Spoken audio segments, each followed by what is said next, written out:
मैं राज Chaudhary Abhiraj coaching centre के YouTube channel पर आपका हार्दिक आभार और अभिनंदन व्यक्त करता हूँ।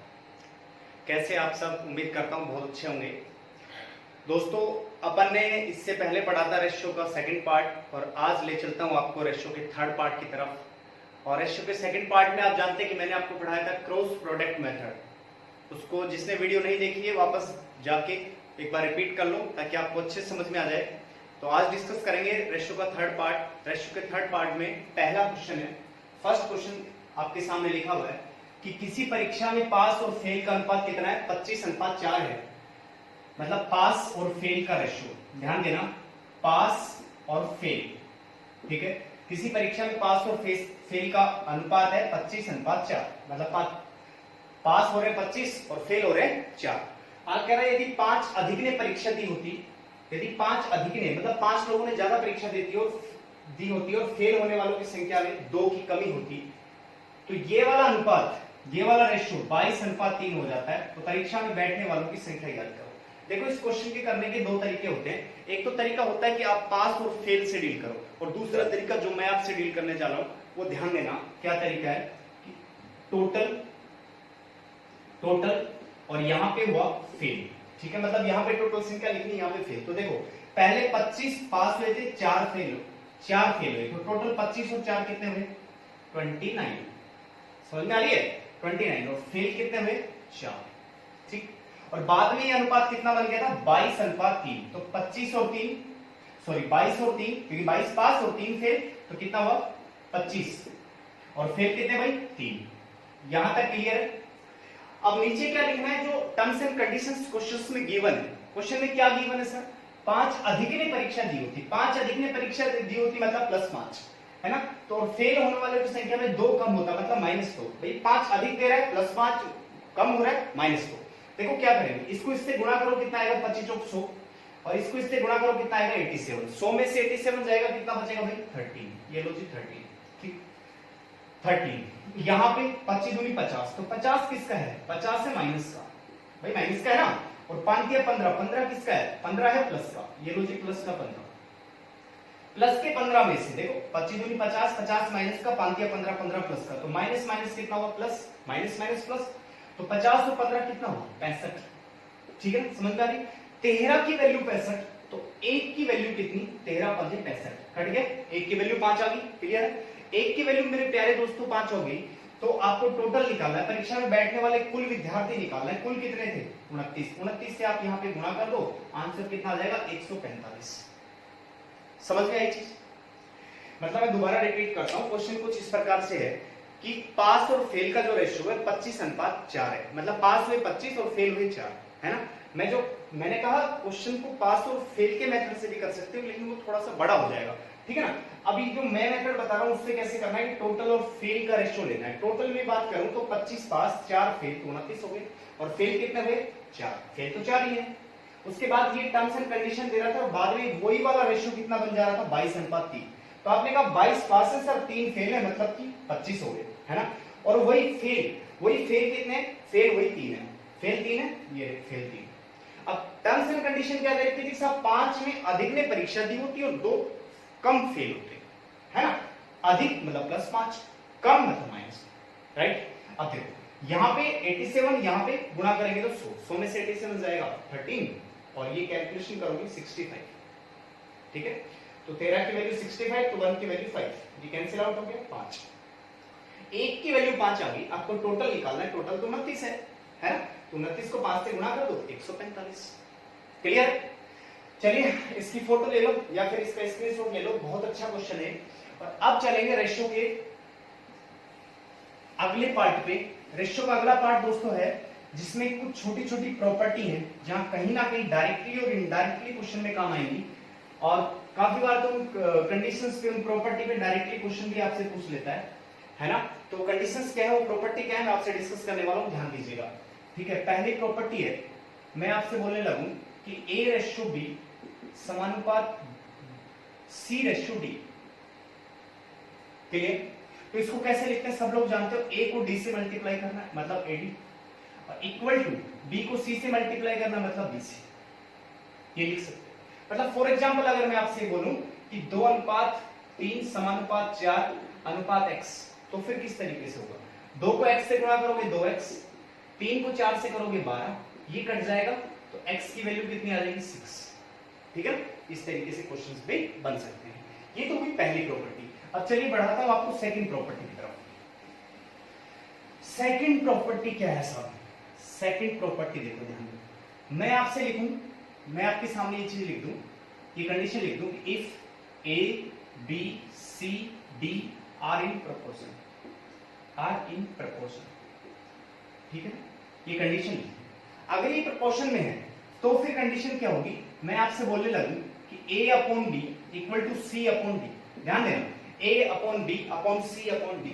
अगर ये चीज है, अगर मैं आपसे बोलूं कि इस वाले पार्ट में भी एक ऐड कर रहा हूं, इस वाले पार्ट में भी एक ऐड कर रहा हूं, तो क्या होगा भाई, इस पार्ट में एक ऐड करूंगा तो a plus b upon b, है ना, इस पार्ट में एक ऐड करूंगा तो क्या बनेगा भाई, c plus d upon d, आया ना। ठीक है, सेकंड पार्ट मैं बोलूं a upon b equal to c upon d, ठीक है, ये चीज बोल रहा हूं। अगर मैं बोलूं कि इसमें से भी -1 करना है, इस पार्ट में से भी एक, और इसमें से भी -1 एक माइनस करना है, इसमें से अगर -1 करेंगे तो a minus b upon b, और यहां से c minus d upon d। समझ में आ रही चीज, क्लियर है? ये तो हुई दो प्रॉपर्टी। अगर थर्ड, इसको नोट कर लो आप, और हमेशा जब भी मैं पढ़ाऊं आपसे हमेशा रिक्वेस्ट करता हूं इस बात के लिए कि जब भी कोई लेक्चर मेरा आता है तो उसके लिए आप कॉपी और पेन लेके बैठे, एक एक क्वेश्चंस को नोट डाउन करते रहें, क्योंकि आप यकीन माने कि मैं आपको जीरो से और बिल्कुल हाई लेवल तक आपको टीच करूंगा, जहां आपका एसएससी भी कवर करेगा, बैंक भी कवर करेगा, रेलवे एग्जामिनेशन भी कवर करेगा, रीट भी कवर करेगा, पटवार भी कवर करेगा, ठीक है ना। तो रेगुलर वीडियो देखते रहें और जो भी क्वेश्चन कराता हूं उनको नोट डाउन करते रहें, और यार वीडियो को ज्यादा से ज्यादा प्लीज शेयर करें। चलिए, ये तो ही सेकंड प्रॉपर्टी। थर्ड प्रॉपर्टी की बात करें, थर्ड प्रॉपर्टी में अगर मैं आपसे बोलूं कि a upon b equal to c upon d, ये चीज बोलूं तो देखो मैं इसको ऐसे लिख सकता हूं, इसमें देखो ये अंश है और ये हर है ना, न्यूमिनेटर डिनोमिनेटर, न्यूमिनेटर डिनोमिनेटर। देखो इस चीज को कैसे लिख सकता हूं, a plus b, a minus b, मतलब एक बार इसमें ये जोड़ना है, एक बार इसमें ये घटाना है, ठीक। इसकी बात करूं, इसमें एक बार जोड़ना है c प्लस डी, और इसमें एक बार घटाना है c माइनस डी। इसको कहते हैं कंपोनेंट एंड डिवाइडेड रूल, मतलब कि इस वाले नियम को बोलते हैं C and D rule, C and D rule. ये बहुत इंपॉर्टेंट है क्योंकि जब अलजेब्रा के क्वेश्चन करेंगे तब भी अप्लाई करेंगे सी एंड डी रूल, और जब ट्रिग्नोमेट्री में आपसे टीच करूंगा तो ट्रिग्नोमेट्री के अंदर भी रूल पढ़ेंगे अपन, बार बार लगाएंगे क्वेश्चनों में जहां काम आएगा। तो आप याद रखना हमेशा ये रूल, एक तो फ्रैक्शन पे लगाना है आपको, कहां लगाना है, फ्रैक्शन पे, मतलब भिन्न पे लगाना है, भिन्न पे। जैसे मान लीजिए मैं बोल दूं आपके सामने ये चीज बोल दूं कि भाई x अपॉन y, तो आप हमेशा बोलना कि सर एक बार x में y जुड़ेगा और एक बार x में y घटेगा, x माइनस y। क्लियर है? इसकी पूरा विस्तृत विवरण अपन अलजेब्रा के अंदर या नेक्स्ट पार्ट में एक अलग से मैं वीडियो बना दूंगा तो उसके अंदर डिस्कस करेंगे। फिलहाल मैं थोड़ा सा आगे बढ़ता हूं, ठीक है, इसको नोट कर लो आप। चलिए आगे, सीएनडी रूल पे पक्का एक ना एक क्वेश्चन 100% मिलता है, ठीक है। नेक्स्ट प्रॉपर्टी क्या है, रेशियो की नेक्स्ट प्रॉपर्टी ये है जो बहुत इंपॉर्टेंट है, बहुत इंपॉर्टेंट है, वेरी इंपॉर्टेंट, ध्यान रखना। एसएससी में भी और बैंक पीओ में भी इसके बिहेव पे कई बार क्वेश्चन आया हुआ है। देखो ध्यान देना कि मैं बोलूं कि if a upon b equal to c upon d equal to d upon, ये चीज बोलूं, ठीक है ना। तो देखो ये अंश है, ये चीज है, ये तीनों पार्ट, ये वाला पार्ट इसके बराबर, ये वाला पार्ट इसके बराबर, तीनों पार्ट आपस में बराबर है। तो क्या करना है कि इस ऊपर वाले को ऐड करना है ना, ऊपर वाले को ऐड कैसे करना है कि a plus c plus d upon b plus d plus e। किस तरीके से, जरा ध्यान देना, मैं इसकी जगह कुछ संख्याएं लेके आपको थोड़ा समझाना चाह रहा हूं, ध्यान देना। मैं बोलूं 1/2, 2/4, 3/6, ये बोलूं, मतलब a बटा b की वैल्यू ये, c बटा d की वैल्यू ये और d बटा e की वैल्यू ये। देखो कैंसिल करेंगे, 2 एकम 2, 2 दूनी 4, 1/2, इसको कैंसिल करेंगे फिर भी 1/2 है ना।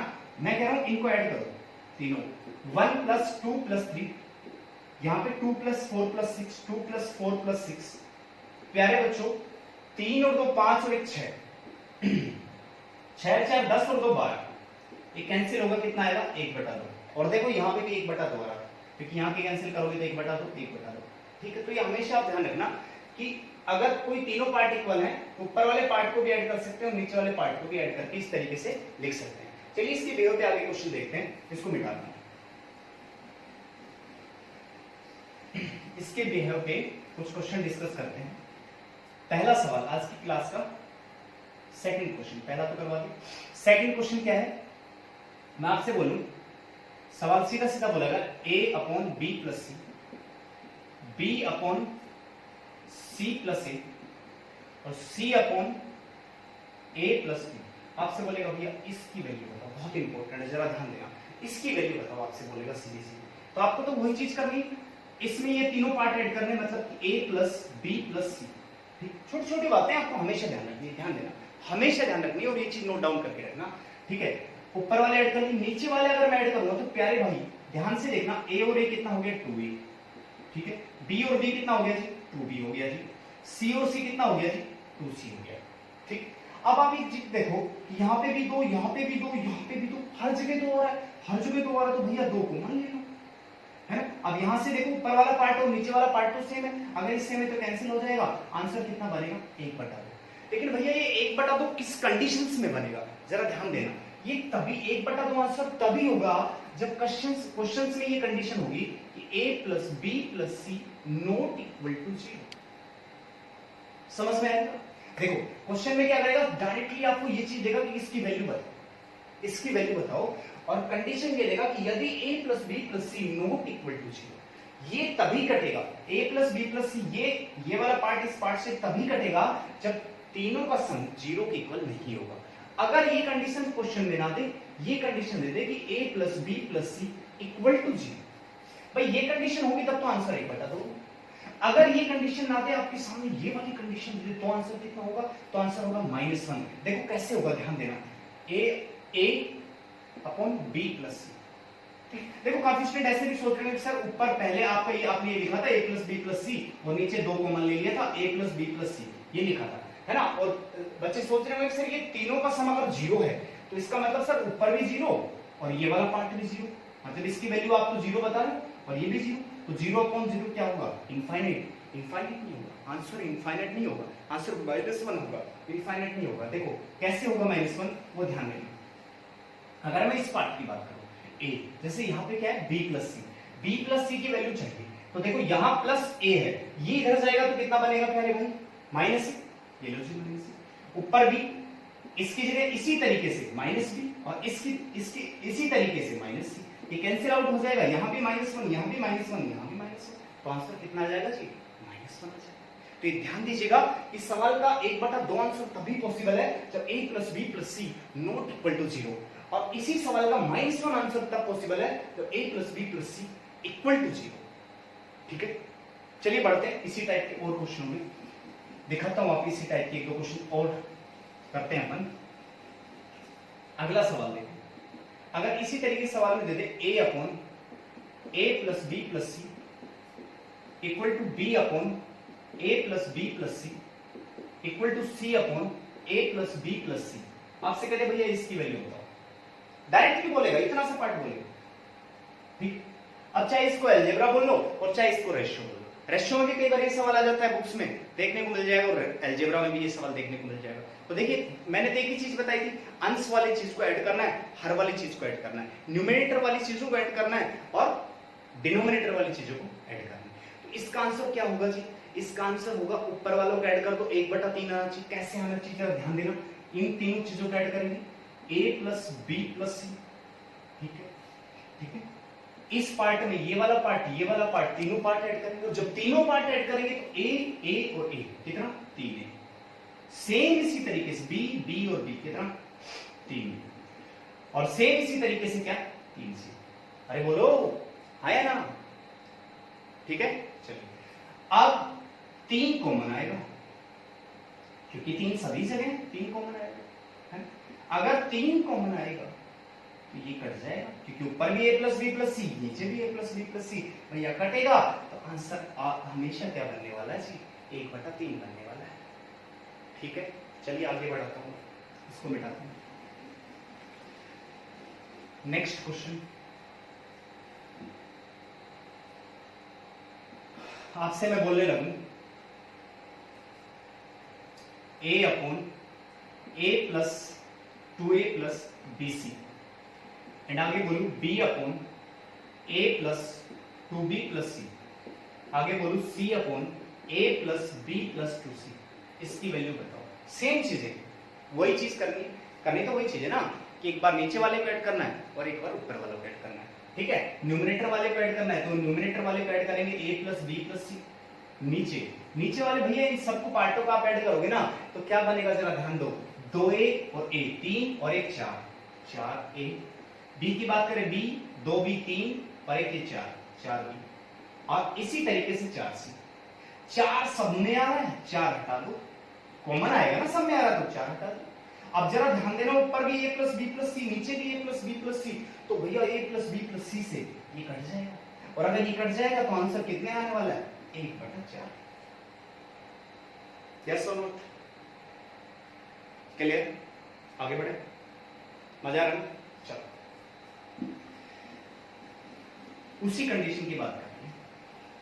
एक क्वेश्चन कई बार एसएससी में आता है, वो आपके सामने लिखता हूं मैं। If a upon b, c upon d, e upon f, आपके सामने मान लीजिए दे दिया उसने कि 4/5 दे दिया, ठीक है। अब फाइंड में 3-4 पार्ट मैं लिख रहा हूं, उसमें से एक पार्ट आपसे पूछेगा। पहला आपसे पूछ ले कि सीधा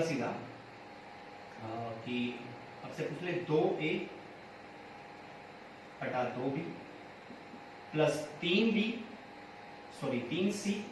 plus 3d plus 5e plus 5f, इसकी वैल्यू बताओ। या फिर सेकंड पार्ट आपसे पूछ ले कि ma upon mb plus nc plus nd plus pe plus 5f, ठीक है ना। या फिर ये पूछ ले सेकंड पार्ट। थर्ड पार्ट आपसे क्या पूछ सकता है, थर्ड पार्ट आपसे पूछ सकता है, third part ma square upon mb square plus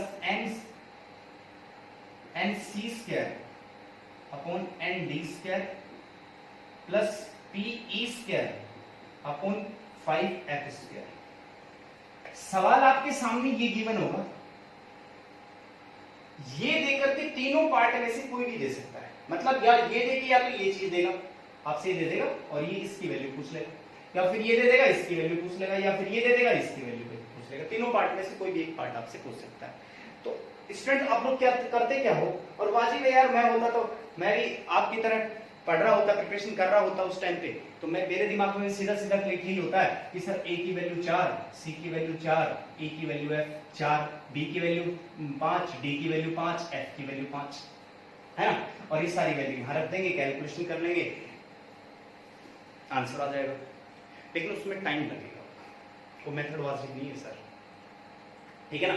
क्योंकि हमें यहाँ स्मार्ट स्टडी करनी, सिलेक्शन के लिए आपको ऐसा प्रोसेस पढ़ना है, ऐसी चीजें पढ़नी है ताकि आंसर नैनो सेकंड में है। देखो क्या करना है इसके लिए कि आप ये चीज देखो, यहाँ ये कॉमन है, ये भी कॉमन है, देखो 2 2 2 3 3 5 5, है ना। तो आप एक चीज देखो, ये चीज कैच करो आप, a/b, आंसर जो है a/b फॉर्म में आएगा। a/b फॉर्म का मतलब आंसर आएगा 4/5, सही।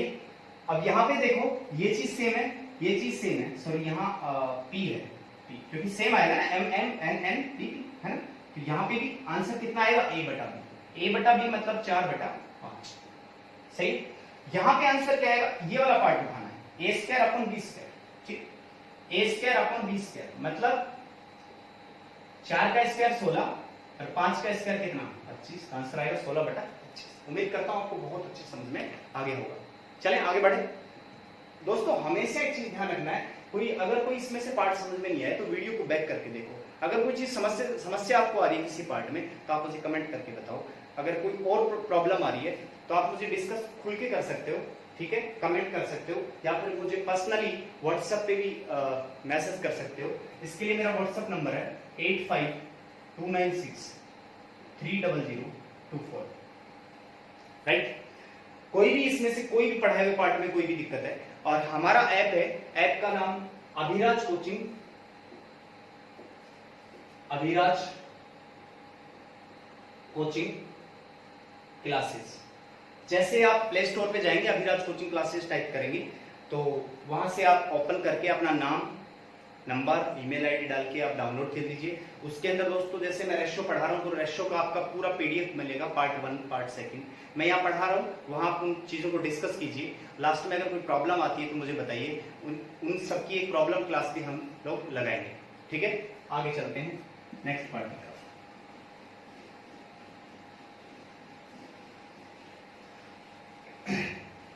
अब इसी के बिहेवियर पे एक क्वेश्चन और लेते हैं जो एसएससी ने आपसे पूछा था, y upon x minus Z, y plus x upon Z, x upon y।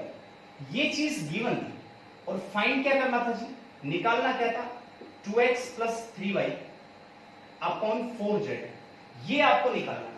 अब ये चीज देखिए, इसकी वैल्यू आपको निकालनी, ये वैल्यू तभी निकल पाएगी जब x की वैल्यू पता हो, y की वैल्यू पता हो, z की वैल्यू पता है ना। और ये वैल्यू आपको यहां से आएगी, वो सेम चीज है कि ऊपर वाले को ऐड करना है, इसमें ये वाली पार्ट ऐड करना है और इसमें ये वाला पार्ट ऐड करना है। तो आप एक चीज देखिए कि अगर ये तीनों पार्ट ऐड करूंगा तो x और x कितना हो जाएगा 2x, y और y कितना हो जाएगा 2y, है ना। 2 यहां से कॉमन बाहर बाहर लिख देते हैं। तो नीचे बात करें कि इस पार्ट में ये वाला पार्ट ऐड करना है, ये वाला पार्ट ऐड करना है, ये सब ऐड करना है। अगर ये ऐड करने तो प्यारे दोस्तों x minus Z plus Z plus Y. अब आप देखेंगे कि ये प्लस का या माइनस का कैंसिल हो गया, तो ऊपर कितना बचा 2 x प्लस वाई और नीचे कितना बचेगा x प्लस वाई, है ना, बोलो। तो यहां से x प्लस वाई से x प्लस वाई कटेगा, सिर्फ कितना बचेगा 2 बचेगा, ओनली 2 बचेगा। अभी 2 आंसर नहीं है, 2 आंसर नहीं है। इसका मतलब क्या है कि ये वाला पार्ट इसके बराबर है और ये वाला पार्ट इसके बराबर है, और इन सब के बराबर में क्या लिख सकता हूं, ये 2 लिख सकता हूं। ठीक है, 2 लिख सकता हूं।